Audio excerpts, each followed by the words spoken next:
இப்போ நம்ம பார்க்குறது பார்த்திங்கன்னா platinum fan multi function uses. எங்கன்னா பாத்ரூமு, கிச்சனு, எந்த சின்ன சின்ன அடைப்பட்ட இடம் இருக்கோ அங்கே இருக்கிற ஹீட்டான ஹேரெல்லாம் வந்து வெளில தள்ளுறதுக்கு உண்டான சின்னோண்டு ஃபேன்.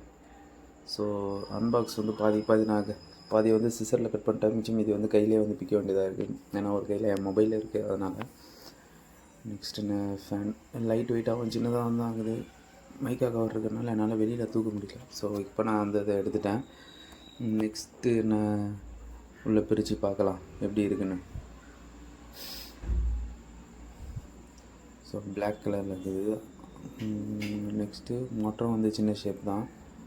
ஸோ பிளாட்டினம் அதுலேயும் லோகோ. பின்னாடி பார்த்திங்கன்னா ஒரே ஒரு சுவிட்ச் மட்டும் கொடுத்துருக்காங்க. ஸோ திருப்பும்போது நான் உங்களுக்கு காட்டுறேன் பாருங்கள். வோல்டேஜ் மற்றதெல்லாம் வந்து இதில் பாக்ஸில் மென்ஷன் பண்ணியிருக்காங்க. இது வந்து நார்மலாக நான் வந்து சுற்றி காட்டுறது. அதை சின்னதாக ஒரு சுவிட்ச் இருக்காங்க. நான் கனெக்ஷன் கொடுக்கும்போது நேரடியாக தான் கொடுப்பாங்க.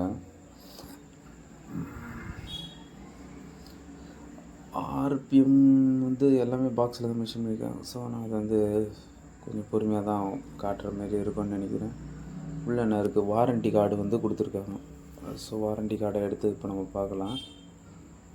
ஆமாம், பொருளை விட வாரண்ட்டி தான் நமக்கு முக்கியம்.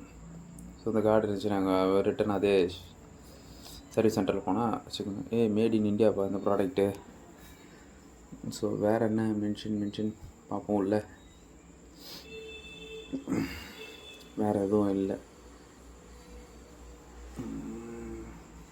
வேறு என்ன பெட்டி வோல்டேஜ் 220 வோல்ட்டு, மற்றதெல்லாம் கொடுத்துருக்காங்க. 1 சீசன் வாரண்ட்டி, ஆனால் 1 இயர் வாரண்ட்டிக்குள்ளே 1 சீசன் வாரண்ட்டின்னு எனக்கு ஒன்றும் தெரில. ஸோ எனர்ஜி சேவிங் ஃபேனா பாக்ஸிலே அதான் மென்ஷன் பண்ணியிருக்காங்க. இவ்வளோ தாங்க, சின்னதாக தான் இருக்குது. இந்த அயன் பாக்ஸை விட கொஞ்சம் பெருசாக இருக்கிற மாதிரி இருக்குது.